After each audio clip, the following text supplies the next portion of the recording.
He's not making up for last year because you can't erase our memories. We saw last year when LeBron James schooled Steph Curry. We also saw last year when he schooled Steph Curry, he let Steph Curry know this is for you. This is for all those people out there making the assumptions that you're a better player than I am. So when LeBron James blocked his shot, when LeBron James scream dunked on him, like your dad. He looked Bring at the ruckus. He looked at him and sunned him. Do y'all remember that moment when LeBron was like, oh, yeah. That picture Steph was everywhere. turned away. All over and Twitter. Steph turned away, Yeah. but LeBron gave him eye contact. Watch last night.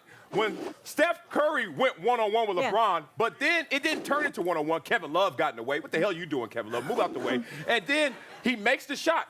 Steph Curry knows LeBron is right there, doesn't look at LeBron. You know why? Because he knows one-on-one, I can't do nothing with you. But with KD, with crew, now I'm in the alley looking tough. So if you watch this play, it took Kevin Love, damn it. And then right there in that moment, Steph Curry had a chance to redeem himself in terms of man-to-man, you know what this is. But instead, he looks in the crowd, he defers from that moment because he doesn't want it with LeBron. He did not erase last year.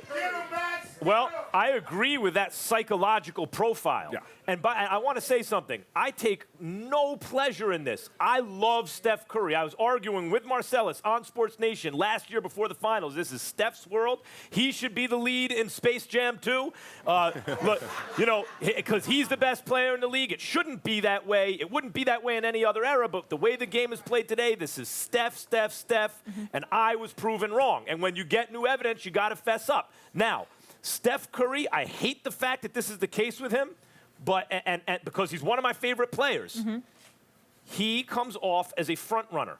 He comes off as the kind of guy that when the odds are even or when it may be stacked against him a little bit, he doesn't feel like he's giving his teammates heart. He feels like he's toned it down, and maybe he might turn the ball over, or maybe he's hesitant to shoot. And when his team gets the lead or they have overwhelming firepower, he gets very brave. Now, we've all experienced this in our own lives, whether it's, you know, in competitive sports or it might be on the street, right? Where you feel like when things are even or you don't have the upper hand, maybe you're not as boisterous. Chill out, as dog. when all of a sudden you have superior firepower. So I believe that is true of Steph Curry. I also know that we saw him play less than his best self 2 finals ago. Although he was still the best player on the Warriors. And then last season, although he was physically compromised, again, less than the best version of himself.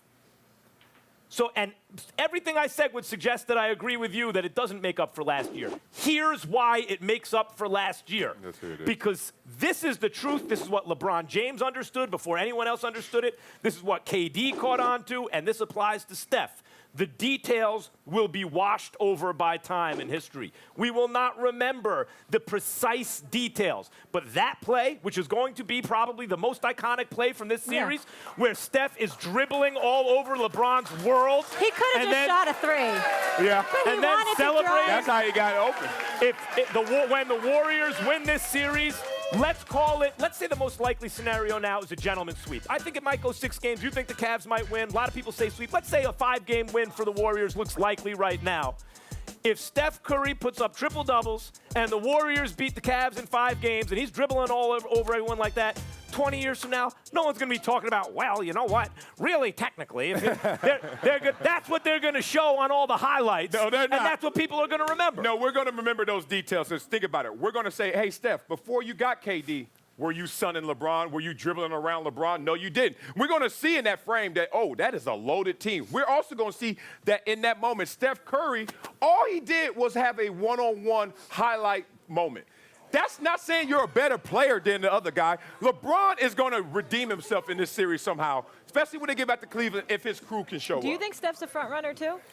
I think, look, this is how it is. If you're LeBron James, you're like, one-on-one, none of you guys want me. And we get it, but this is a team sport. Except KD. So now, even KD, look, KD used to practice with LeBron James, like go to LeBron James to practice. Why? Because he wanted to go against the best. So now LeBron's like, I've taught all you guys, and now I get it. You're trying to flip the script and try and bring it back to me.